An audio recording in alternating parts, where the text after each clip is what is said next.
Autrefois, l'Amérique incarnait l'abondance. Un pays où les rayons débordaient, où il suffisait de pousser la porte d'un Walmart ou d'un Target pour remplir son panier sans se poser de questions. Ville ou campagne, peu importait, tout était accessible, simple, presque évident. Mais ce décor-là est en train de se fissurer, et vite. Aujourd'hui, les prix s'envolent. Et quand les salaires, eux, restent cloués au sol, le calcul est brutal, on avance à reculons. De plus en plus de familles peinent à joindre les deux bouts. Cette réalité n'est plus isolée. Elle s'étend, de Seattle à Chicago, jusqu'aux États du Sud comme le Mississippi ou l'Alabama.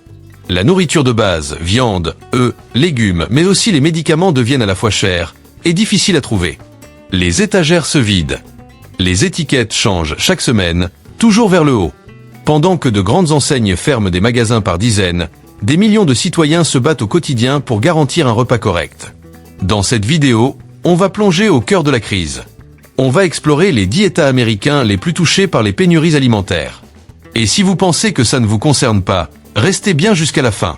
Parce que ce qui se passe là-bas pourrait frapper à la porte de votre quartier plus tôt que vous ne l'imaginez. Californie. La Californie, c'est l'image du succès. Des maisons à plusieurs millions de dollars, des avenues animées, des supermarchés lumineux à chaque coin de rue. Pendant longtemps, il suffisait de quelques minutes de voiture pour remplir le frigo pour toute la semaine. Viande, lait, légumes frais, tout semblait inépuisable. On croyait dur comme fer qu'en Amérique, la faim n'avait pas sa place.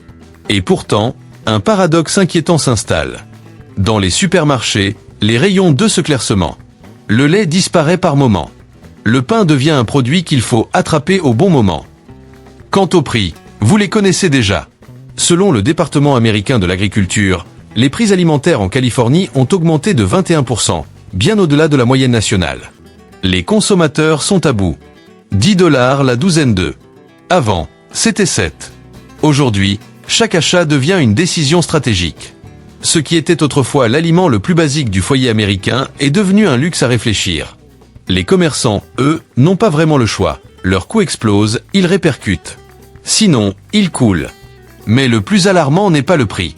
C'est le vide. Des chaînes entières comme Ralph's, CVS ou Sprout ferment des dizaines de magasins.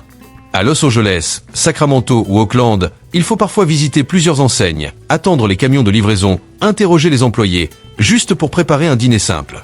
Et encore, cela concerne ceux qui ont une voiture et du temps. Pour les personnes âgées isolées, les retraités aux revenus fixes ou les familles modestes vivant en périphérie, faire les courses est devenu un parcours du combattant. Les villes, les banlieues, même les zones rurales se transforment peu à peu en désert alimentaire. Certains sautent des repas. D'autres pèsent chaque produit. Les familles avec enfants remplacent le frais par du surgelé, faute de mieux. Les conséquences sanitaires inquiètent. Très sérieusement. Un retraité de San Bernardino confiait. Avant, mon salaire de mécanicien suffisait pour nourrir toute la famille. Aujourd'hui, je dois choisir entre mes médicaments et la nourriture. La Californie était censée être le rêve américain. Mais quand ceux qui ont bâti cet État n'arrivent plus à manger à leur faim, une question se pose. Ce rêve existe-t-il encore? New York. New York, symbole mondial de richesse, d'énergie, de mouvement. Manhattan illuminé, supermarché autrefois plein à craquer, tout semblait possible. Et pourtant, fin 2024, le décor a radicalement changé. L'État de New York figure désormais parmi les zones les plus touchées par l'insécurité alimentaire, surtout dans les régions intérieures et rurales comme Buffalo ou Utica. Même à New York City, les prix ont bondi de près de 25% en seulement 2 ans. Une boîte d'œufs peut atteindre 7 $. Un simple sac de légumes bio dépasse les 10 $. Pour les ménages modestes, chaque passage en caisse devient un dilemme. Viande ou médicaments? Manger aujourd'hui ou prévoir demain? Après des grèves, des protestations et le souvenir encore frais des pénuries passées, beaucoup ont commencé à stocker. Résultat, des magasins ouverts, éclairés, mais vides. Dans le Bronx, le Queens ou Brooklyn, les scènes se répètent. Une personne âgée devant un stand vide. Une mère cherchant du lait pour son enfant, en vain. Et hors des grandes villes, c'est parfois pire. De nombreux commerces locaux ferment, étranglés par les coûts. Certains habitants doivent parcourir des heures de route pour se nourrir. Les communautés se taisent. Les placards se vident. Et une certitude s'effondre. La pauvreté et la faim ne sont plus des problèmes d'ailleurs. Elles sont là, parfois à quelques rues de chez vous. Si même New York vacille, que dit cela du système qui soutient l'Amérique? Texas. Il fut un temps où le Texas attirait par son coût de la vie abordable. Un endroit où même un salaire minimum permettait de vivre décemment. Aujourd'hui, faire ses courses est devenu un casse-tête pour beaucoup. En 2024, les prix alimentaires y ont augmenté en moyenne de 17% et jusqu'à 23% dans certaines zones éloignées. Les rayons autrefois bien remplis ressemblent à un champ après la tempête. À Houston, une douzaine de frôlent parfois les $12, voire 18 selon la marque. Le double d'avant. La pression est énorme, surtout pour ceux qui ne se sont jamais remis de l'inflation post-pandémie. Malgré les promesses politiques, les prix ne redescendent pas. Et la pénurie s'ajoute au problème. L'afflux massif de nouveaux habitants a dépassé les capacités de la chaîne d'approvisionnement. Après les heures de pointe, tout disparaît. Les familles modestes, les personnes âgées, ceux sans voiture dépendent désormais des banques alimentaires. Plus d'1,6 million de foyers y ont recours chaque mois. Certains font la queue dès 4 heures du matin pour quelques cartons. Et le plus dérangeant, c'est le contraste. Certains quartiers débordent encore. D'autres sont laissés dans le silence. Le Texas, fierté de la classe moyenne, voit aujourd'hui ses piliers privés d'aliments frais. Alors si même le Texas vacille, qui sera le prochain? Floride. La Floride évoquait le soleil, la retraite paisible, la douceur de vivre. Mais pour beaucoup, ce rêve s'est dissipé. Place aux rayons vides et aux portefeuilles serrés. Avec une croissance démographique explosive, la demande a dépassé l'offre. Résultat, une hausse moyenne des prix alimentaires de 22% au-dessus de la moyenne nationale. Pour les plus riches, c'est une ligne de plus sur le ticket. Pour les travailleurs et retraités, c'est un choc. À Tampa, Orlando ou Jacksonville, les scènes deviennent banales. Files d'attente aux banques alimentaires, étagères désertes, regards inquiets face au prix. Dans les zones côtières, tout augmente en même temps. Logement, essence, électricité et nourriture. Les enseignes à bas prix ferment, piégeant ceux qui n'ont pas de voiture dans des quartiers sans option. Un retraité de Sarasota résume la situation. Je pensais trouver la paix ici. Aujourd'hui, je dois choisir entre manger et me soigner. La Floride n'est plus seulement une destination de vacances. Elle est devenue un terrain de lutte quotidienne pour des milliers de familles. Alors une question s'impose. Quand est-ce que l'Amérique garantira réellement à tous ses citoyens, sans distinction, le droit fondamental à un repas complet? Si même les paradis vacillent, existe-t-il encore un endroit épargné? Alaska. L'Alaska, sur le papier, c'est la carte postale parfaite. Des étendues sauvages intactes, des montagnes enneigées à perte de vue, une nature brute qui inspire le calme et la liberté. Mais derrière cette beauté spectaculaire se cache une réalité beaucoup moins idyllique. Une réalité que vivent chaque jour les habitants de l'État. Ici, le coût de la vie grimpe sans relâche, et la nourriture est devenue le symbole le plus criant de cette difficulté. Dans des villes comme Bethel, Nome ou Kotzebue, acheter des produits frais relève presque du privilège. La raison est simple, l'isolement. Les distances sont immenses, le climat rude, et pratiquement tout, des œufs aux légumes, du lait à la viande, doit arriver par avion ou par bateau.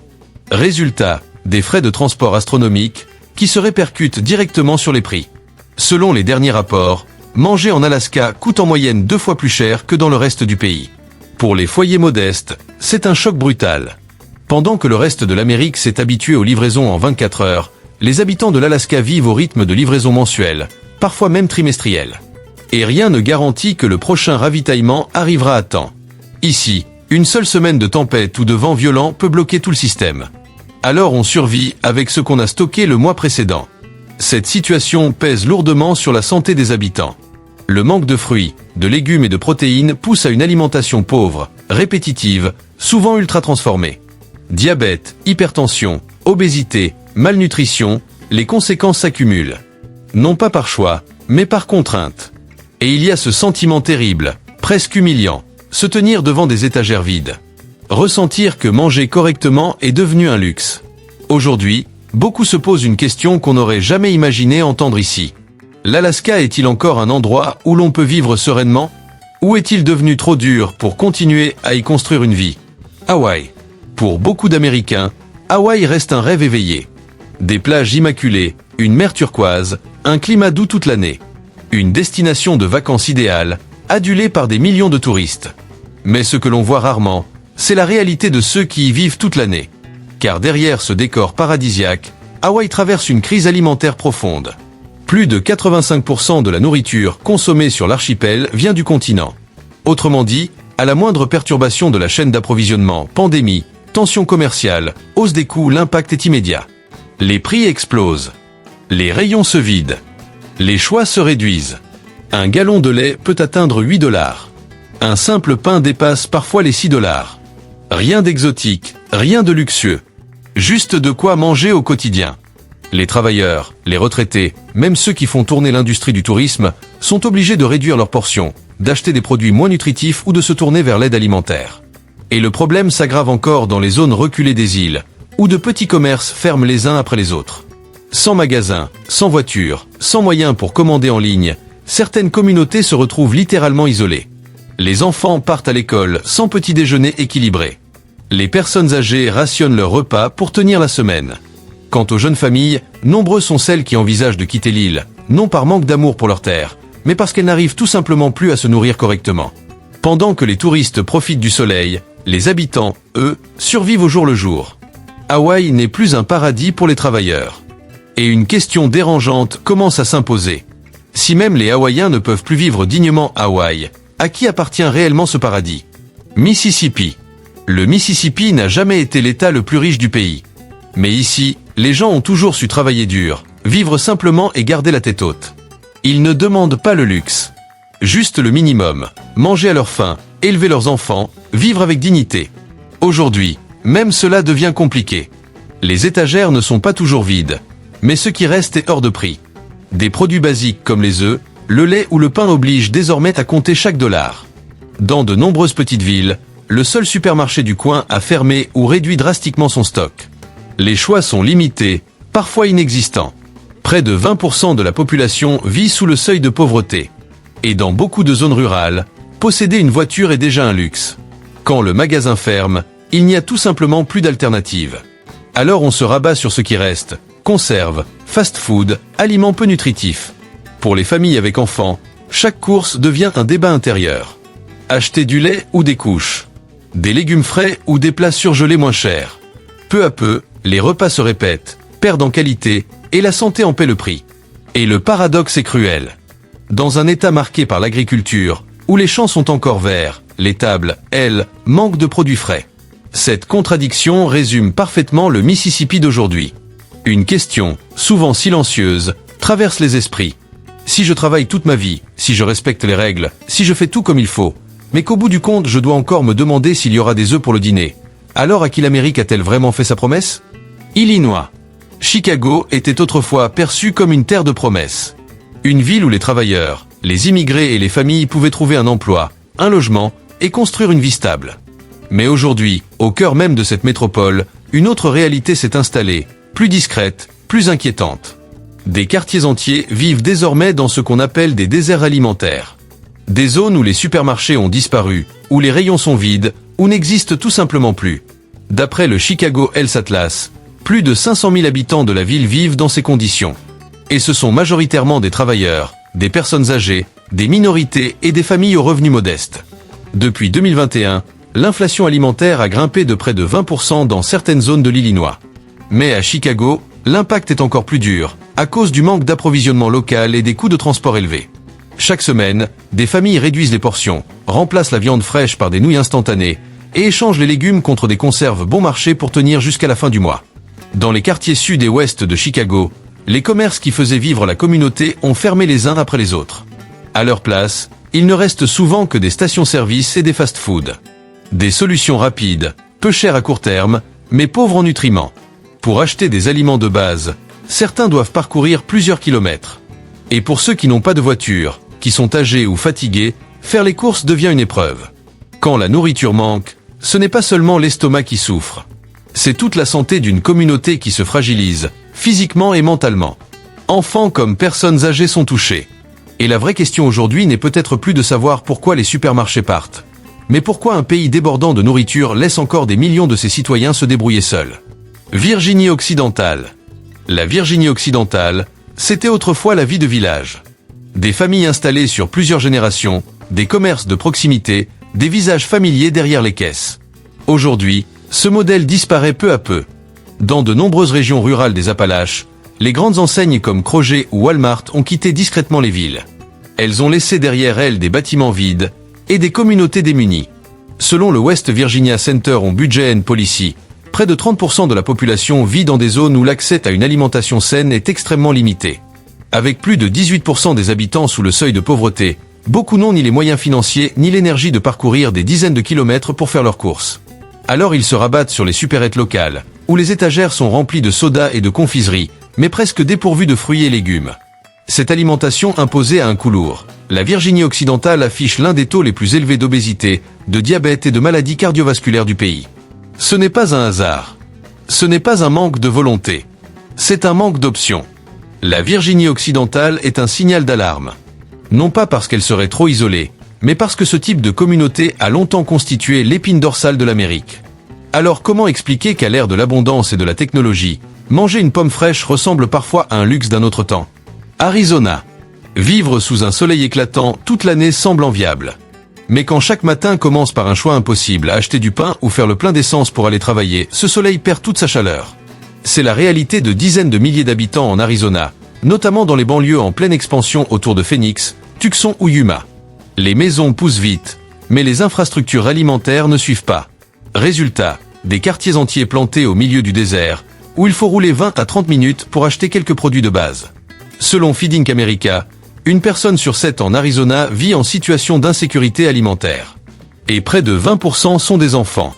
Les communautés amérindiennes et latino-américaines sont particulièrement touchées, souvent laissées de côté en matière d'accès à la nourriture et de soutien social. Dans la nation Navajo, la plus grande réserve amérindienne du pays, certains doivent parcourir jusqu'à 70 km pour trouver des aliments frais. Après la pandémie, de nombreux petits commerces locaux ont fermé, incapables de rivaliser avec les grandes chaînes. Et avec des températures estivales dépassant les 43 degrés, le manque de nourriture saine devient un véritable danger sanitaire, surtout pour les personnes âgées et les jeunes enfants. Conclusion. La question finale s'adresse à nous tous. Depuis quand manger des légumes, acheter des œufs ou préparer des repas équilibrés pour ses enfants est-il devenu un défi dans l'un des pays les plus riches du monde? Nous avons traversé 10 États, de la Californie au Mississippi, de l'Alaska à l'Arizona. Des territoires différents, des cultures uniques, mais une même réalité. Des rayons clairsemés, des repas appauvris, et des familles obligées de calculer chaque achat. Les chiffres sont importants, mais vos histoires le sont encore plus. Dites-nous en commentaire dans quel état vous vivez. Trouvez-vous encore facilement de quoi manger chaque semaine? Pensez à vous abonner à la chaîne et à activer la cloche pour ne rien manquer. Nous continuerons à explorer ces sujets souvent ignorés, à donner la parole aux travailleurs, aux personnes âgées et aux communautés vulnérables. Cette vidéo a un objectif informatif et éducatif, basé sur des données et des sources publiques. Elle ne représente aucun gouvernement, organisation ou parti politique. Les opinions exprimées visent à analyser, comprendre et ouvrir le débat. Merci d'avoir regardé. À très bientôt pour une nouvelle vidéo.